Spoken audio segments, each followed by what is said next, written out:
The northern political class raises alarm over the sustained campaign against the northern interests, masterminded by Ahmed Bola Tinubu and the Minister of Federal Capital Territory, Wike. In the most recent days, we've seen where the International Conference Center was renamed after Ahmed Bola Tinubu, the Senate President, and the House of Representatives, and the Attorney General and the Federation. It is quite unfortunate. These were monuments, national monuments that were erected, built by a military president. You see, most of the infrastructures within Nigeria that have stand the test of time, durability, that have served Nigerians were constructed under the words of Babangida IPB, and such national monuments should be named after IBB. The International Conference Center should be named after IBB and not Ahmed Bola Tinubu. So I don't know what Wike is trying to portray by trying to be a good son, a good servant to Ahmed Bola Tinubu. I think several persons or personalities from the north has condemned such move and considering it as a slap, of course, in the face of the northern people. That what should have been the pride of the north has been robbed in several instances. And one of them, the former Senator Showdown, has vehemently condemned such move and actions, considering it as irresponsible, and have demanded that the President Ahmed Bola Tinubu should decline from accepting such. Otherwise, the North, of course, will not forget such level of intimidations and assault, where some persons have reacted saying that this is the Muslim ticket for you. Of course, you all celebrated and enjoyed. You were dancing that it has been, of course, possible to establish the Muslim ticket in Nigeria. And suddenly you begin to regret to fight the same Muslim ticket. That is what you bought. You should be able to enjoy, of course, the proceed of what you have sown. It is very unfortunate. Now let's see what some Nigerians are saying concerning these developments. Activist Aisha Yusuf has blasted Bola Ahmed Tinubu for accepting the renaming of the International Conference Center, ICC, in Abuja after him by sycophantic Wike, describing the president as having poverty mentality and abandonment issue. Now, the next person reacting to this is the former Senator Showdown, another social critic, reminded Tinubu and the Federal Capital Territory Minister that the ICC was built by IBB, former military President Ibrahim Babangida. Wow, that is quite very insulting. See, something that was formerly named after the former head of state or the first lady was renamed after maybe Tinubu. It is quite insulting. Does that mean that there is no longer regard for those who have served after you? What is saying that they have little regard for Abacha's family, or those who have served in such capacities, and those who built the monument. I think it would have been more honorable for Wike or Tinubu to have been backed on a project he initiated as a legacy, and eventually, if they consider that to be named after him, not something that had been already put in place, established by a different person, only to be renamed after a sitting president. Well, that shouldn't be a surprise. And as we await more surprises as far as Wike is concerned, doing whatever he could to please his master, his Oga. Well, the important thing is that what Nigeria needs at this time? Nigeria needs leadership. Nigeria needs someone who will provide leadership. It's not renaming after monuments and the rest of them, renovations and the borrowing money, taking loans to renovate some national monuments does not add up, does not enhance the welfare, the living standards of Nigerians. What Nigerians need is leadership. So who will provide that sense of leadership? Who will set enabling environments to attract investments?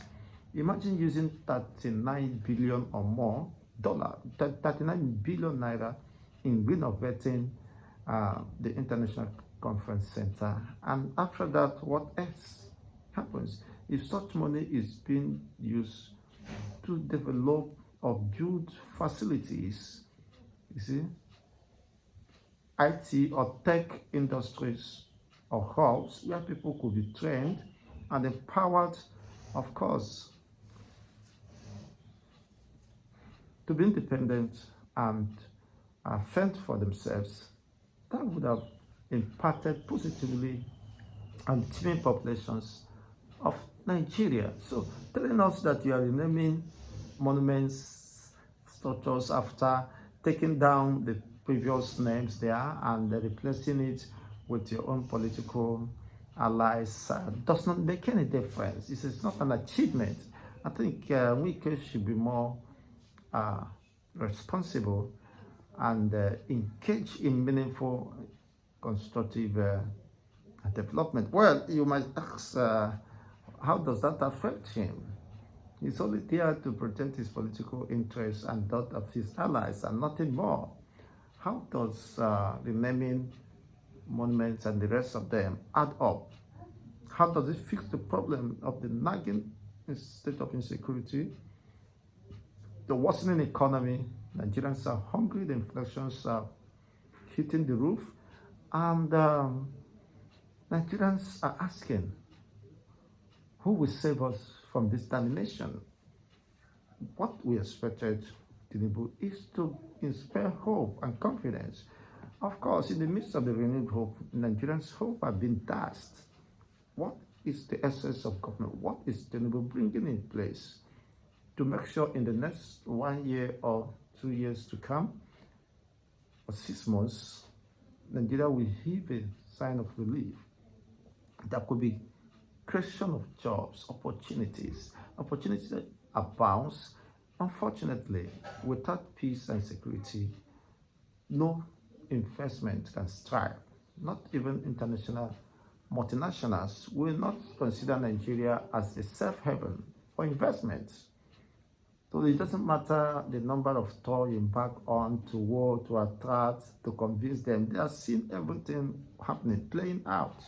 So there's no way you can convince them that they should come and invest in Nigeria where there is no security, where people are being killed, where even the military are being rounded up, military bases, camps are being blown up, killed, left in desolations, and the rest of them being hacked to death. So these are fundamental issues begging for answer, and only someone who will provide leadership that will solve the problem, the political will to address these issues and sincerity is what Nigerians need. Of course, you see some spikes of protests even in the democratic day.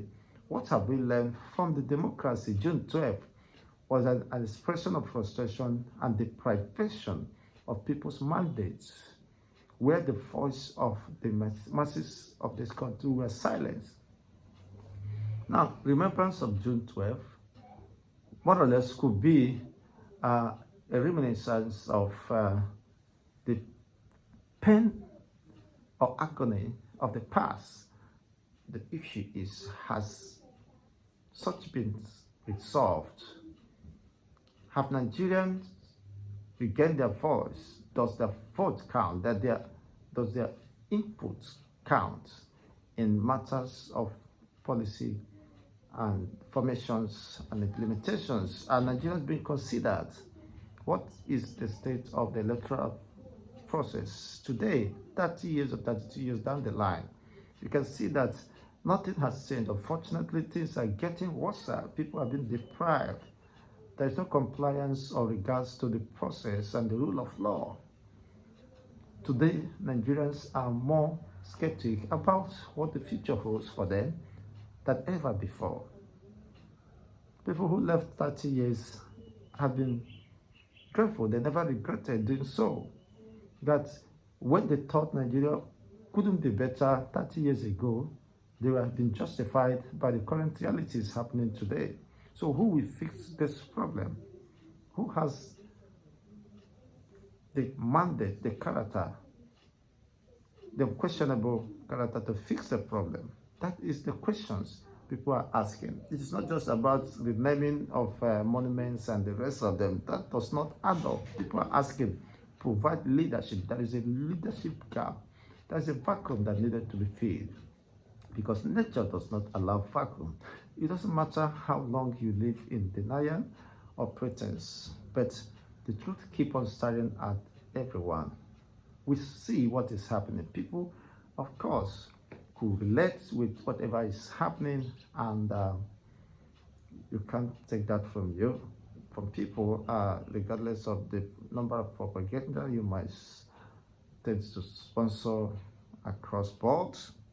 Nigerians still asking this question: who will save us from this unfortunate dilemma? It's a national concern, and a state of emergency must be declared virtually in all sectors of this country. People must get ready for that change. You can't continue to expect change without going for it. You must prepare for the change. You must be ready to change. Of course, the way you think, your approach to issues, and be decisive in holding the government accountable. Otherwise, Nigeria will continue to be stuck in the wheel of motionless and despair. Decades after decades, no improvement. Unfortunately, things get worsened, and they have to shift the blame game from one dispensation to the other. That wouldn't solve the problem. They told us they have the capacity, but we are seeing even their best is not even good for Nigerians. So it behoves on Nigerians to rise up and demand for good governance, accountability on the part of the political elites. They are the problem of the common masses. They are the major enemies of this country. They travel wide for vacations, for medical trips, and the rest of them. Why can't they replicate the same system they have so enjoyed in those developed entities or countries? Why can't they replicate it here? Is it an attempt? Is it a cause for the state-of-art facilities in healthcare system and other government ministries or parastatals to be replicated? They enjoy it, they see it, they go on vacations and trips as such. Aren't they seeing the environment, how systems are working? Why can't they replicate it there? Why are Africans so naive, so wicked to themselves, so brutal to their fellow humans, have no regard for God or humans? It's quite unfortunate, but that are the sad realities staring at us. Let's have your own take regarding this development. Always a pleasure. Thanks for watching. Don't forget to like, share, and subscribe to this channel.